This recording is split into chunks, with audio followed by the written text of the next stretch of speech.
ഇത് ഞങ്ങളുടെ back yard ഗാർഡനാണ്.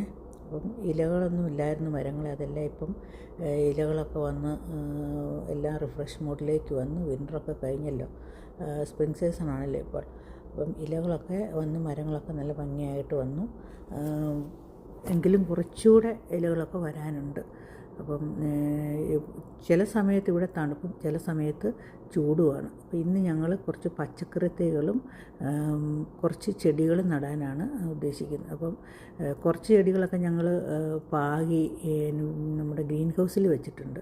അപ്പോൾ അതൊക്കെ 2 ഇലകളൊക്കെ വന്നു കഴിഞ്ഞു. അപ്പം കുറച്ച് ചെടികളാണ് ഇപ്പോൾ ചാച്ച നടുന്നത്. അപ്പം ചെടികൾ തണുപ്പിലും ചൂടിലുമൊക്കെ വളരുന്ന ചെടികളാണ് ഇപ്പോൾ ഞങ്ങൾ നടുന്നത്. കുറച്ച് റോസും കുറച്ച് ഡാലിയ വിത്തുകളും ഒക്കെ ഞങ്ങൾ ഹോം ഡിപ്പോയിൽ നിന്ന് വാങ്ങിയിട്ടുണ്ടായിരുന്നു. അതാണ് ഇപ്പോൾ നടുന്നത്. ഡാലിയയുടെ വിത്തൊക്കെ നമ്മൾ ഹോം ഡിപ്പോയിൽ നിന്ന് മേടിച്ചാണ്. അത് കിഴങ്ങായിട്ടാണ് നമുക്ക് കിട്ടുന്നത്. അപ്പം നട്ടത് കുറച്ച് ദിവസം കഴിയുമ്പോഴത്തേന് അത് മുളയൊക്കെ വരും. നല്ല വെയിൽ വേണ്ട ഒരു ചെടിയാണ്.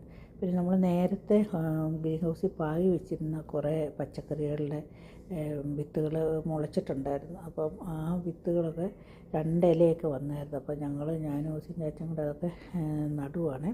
ഇതൊക്കെ നമ്മൾ ഏപ്രിൽ മാസത്തിൽ നട്ട ചെടികളാണ്. അപ്പം അതൊക്കെ ഇപ്പം മെയ് പകുതിയൊക്കെ ആയപ്പോഴത്തേക്ക് ഏകദേശം ഇത്രത്തോളമൊക്കെ ആയി. സ്പിനച്ചൊക്കെ ഞങ്ങൾ ഒരു പ്രാവശ്യം കറി വയ്ക്കാനായിട്ടൊക്കെ എടുത്തു. പിന്നെ ബീട്രൂട്ടും ക്യാരറ്റും ഉള്ളിയും പിന്നെ കുറച്ച് റാഡിഷും അങ്ങനെയുള്ള സാധനങ്ങളൊക്കെ ഏകദേശം ഇത്രത്തോളം ഈ ഒരു മാസം കൊണ്ട് വളർന്നു നിൽപ്പുണ്ട്. അപ്പം ഈ ബീട്രൂട്ട് ഒക്കെ ഏകദേശം ഈ സ്പ്രിംഗ് സീസണിലാണ് നമ്മളിതെല്ലാം നടുന്നത്. ഈ കുറച്ചൊക്കെ തണുപ്പൊക്കെ ആവശ്യമുള്ള കോളിഫ്ലവറും കാബേജൊക്കെ അപ്പുറത്തുണ്ട് കേട്ടോ. പിന്നെ ഈ ബ്ലാക്ക് പോട്ടിൽ കാണുന്നത് കിഴങ്ങാണ്. നമ്മുടെ വീട്ടിൽ അടുക്കളയ്ക്ക് മേടിച്ച കിഴങ്ങ് കിളിർത്ത് നിന്നപ്പോൾ അത് ഈ പോട്ടിലോട്ട് മാറ്റിയതാണ്. അപ്പോൾ അത് ഇത്രത്തോളമൊക്കെ വളർന്നു. പിന്നെ ഇത് നമ്മുടെ പീസാണ്, ഗ്രീൻ പീസ്. അത് വള്ളിയാകാൻ തുടങ്ങിയിട്ടുണ്ട്. അതും വിത്ത് പാകിയതാണ്. ഇത് നമ്മുടെ ഗ്രീൻ ഹൗസിനകത്ത് നമ്മൾ സമ്മറിലേക്ക് വേണ്ട പച്ചക്കറികളൊക്കെ പയറും വെണ്ടയും മത്തനും കുമ്പളും അങ്ങനെയുള്ള സാധനങ്ങളൊക്കെ അങ്ങനെയുള്ള വിത്തുകളൊക്കെ നമ്മൾ പാകി കിളിർത്ത് നിൽപ്പുണ്ട്. ഞാനും ഔസിയും കൂടെ കുറച്ച് സ്പിനച്ച് പറിക്കാനായിട്ട് പോവുകയാണ്. അപ്പോൾ ഔസി ഞാനും കൂടെ അവനെ ഓരോ സംശയമൊക്കെ ചോദിച്ചാണ് പോകുന്നത് കേട്ടോ. അപ്പോൾ സ്പിനച്ച് ഏകദേശം ഏപ്രിൽ ആദ്യം നമ്മൾ നട്ടതാണ്. അപ്പോൾ അത് ഏകദേശം നല്ല വളർന്ന് ഇത്രത്തോളമായിട്ടുണ്ട്. അപ്പോൾ ഔസി എൻ്റെ കൂടെ ഇലകളൊക്കെ മുറിച്ചെടുക്കുന്നുണ്ട്. അപ്പം ഔസിയുടെ ചെറിയൊരു കത്രികയുണ്ട്, അതിന് മുറിച്ചൊന്നും ഇല്ലാത്തതാണ്. അവന് കളിക്കാനും ഒക്കെ വേണ്ടിയിട്ടുള്ള ഒരു ചെറിയ കത്രികയാണ് പിള്ളേർക്ക് വേണ്ടിയിട്ടുള്ളത്. അപ്പം അതും അവൻ്റെ കൊട്ടയൊക്കെ എടുത്തുകൊണ്ടാണ് എൻ്റെ കൂടെ പോകുന്നത്. അപ്പോൾ പുള്ളിക്കിപ്പോൾ ഒത്തിരി സംശയങ്ങളൊക്കെ ഉണ്ട്. ഈ ഇല എന്നാത്തിനാണെന്നും ഈ ഇല ചിക്കൻ കറി വയ്ക്കാനുള്ളതാണോ അമ്മായിയ എന്നൊക്കെ എന്നോട് ചോദിക്കുന്നുണ്ട്. അപ്പോൾ അവൻ്റെ സംശയങ്ങളൊക്കെ ഞാൻ മാസം കഴിഞ്ഞപ്പം വിളവെടുക്കാറൊക്കെ ആയി കേട്ടോ. ഇപ്പം ഇത് അരിഞ്ഞു വരുമ്പം കുറച്ചേ ഉള്ളൂ, വലിയ ടേസ്റ്റൊന്നുമില്ല.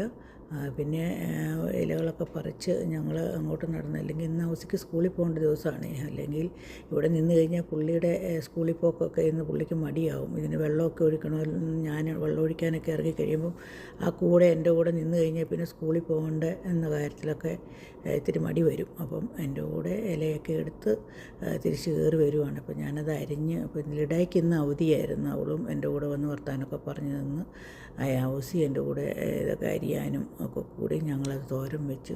വലിയ ടേസ്റ്റൊന്നുമില്ല, എന്നാലും അതിൻ്റെ കൂടെ നമുക്ക് 2 മുട്ടയും കൂടി ഇട്ടിരുന്നെങ്കിൽ കുറച്ചുകൂടെ ടേസ്റ്റ് കിട്ടിയേനെ. കറി വെച്ച് വരുമ്പോൾ ഇത് കുറച്ചേ ഉള്ളൂ, അതിന് കാണുന്ന പോലെയൊന്നുമില്ല, ചെറിയ ഒരു ഇതേ ഉള്ളൂ. പിന്നെ നല്ല വെള്ളം ഉണ്ടായിരുന്നു. അപ്പോഴേക്കും ഔസിക്ക് സ്കൂളിൽ പോകാനുള്ള സമയമായി. 12:15 ആകുമ്പോഴാണ് ഔസിക്ക് സ്കൂളിൽ പോകേണ്ടത്. അപ്പം ബസ് വന്നു. ബസ്സെ കയറ്റി ഇരുത്തി ബെൽറ്റ് ഇട്ട് കൊടുക്കണം. പിന്നെ തിരിച്ച് 4:15 ആകുമ്പോഴത്തേനാണ് വരുന്നത്.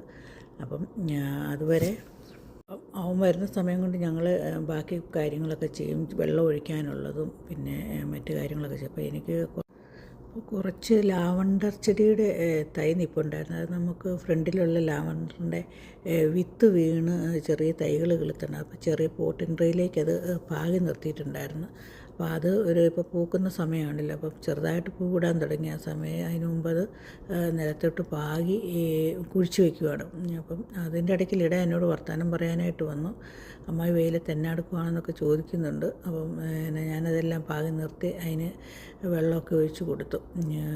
അത് കഴിഞ്ഞ് ഇതൊക്കെ നമ്മുടെ ഫ്രണ്ട് യാർഡാണ്. അപ്പോൾ ഫ്രണ്ടിലുള്ള ചെടികളെയൊക്കെ ഇലകളൊക്കെ വന്നു കണ്ടില്ല, ചുമന്ന ഇലകളും ഇതെല്ലാം. ഇനിയിപ്പോൾ ഈ ഫ്രണ്ടിൽ കാണുന്ന ഇത് ലൈലാക്കാണ്.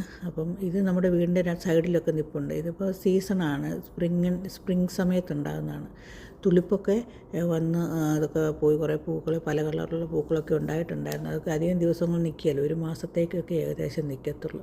പിന്നെ കുറച്ച് ചെടികൾ നമ്മൾ ഹോം ഡിപ്പോയിൽ നിന്നൊക്കെ മേടിച്ച് വെച്ചിട്ടുണ്ട് കേട്ടോ, കുറേ പെറ്റൂണിയായും അങ്ങനെയൊക്കെ. പിന്നെ ഒരു റോസും അങ്ങനെയൊക്കെ ഉണ്ട്. പിന്നെ ജെറേനിയം അങ്ങനെയുള്ള ചെടികളൊക്കെ ഉണ്ട്. പിന്നെ ഒരു പെയറിൻ്റെയും ഒരു ചെറിയുടെയും തൈ നമ്മൾ മേടിച്ചിട്ടുണ്ട്. അപ്പോൾ അതൊക്കെ ഇനി കുഴിച്ച് വയ്ക്കുന്ന അടുത്ത ആഴ്ചത്തേനാണ്. അപ്പം ഊസി വരുന്നതിന് മുമ്പ് അപ്പം എല്ലാ പണികളൊക്കെ തീർത്ത് വെള്ളമൊക്കെ ഒഴിച്ച്. അപ്പോൾ ഈ സൈഡിൽ കാണുന്ന ഇത് ലൈലാക്കാണ്. ലൈലാക്കിന് നിറച്ച് പൂക്കളുണ്ട്. അതൊക്കെ ഒരാഴ്ച 2 ആഴ്ചയൊക്കെ നിൽക്കത്തുള്ളൂ. നല്ല മണമുണ്ട് ഇതിന്. നമ്മൾ വീടിന് പുറത്തോട്ട് ഇറങ്ങുമ്പോൾ തന്നെ നല്ല മണമുണ്ട്. അപ്പം വെള്ളമൊക്കെ ഒഴിച്ച് കഴിഞ്ഞ് വീണ്ടും നമുക്ക് അടുത്ത ആഴ്ച കാണാം കേട്ടോ. ബായ്.